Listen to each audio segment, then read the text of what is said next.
போற்றி துதிப்போம் எம் தேவ தேவனை புதிய இதயமுடனே. நேற்றும் என்றும் என்றும் மாறா இயேசுவை நாம் என்றும் பாடி துதிப்போம்.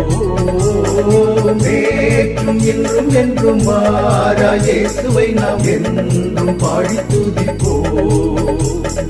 இயேசு என்னும் நாமமே என் ஆத்துமாவின் கீதமே.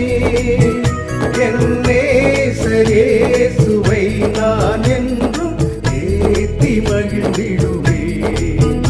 என் நேசர் இயேசுவை நான் என்றும் ஏத்தி மகிழ்ந்திடுவேன். புற பயங்கரமான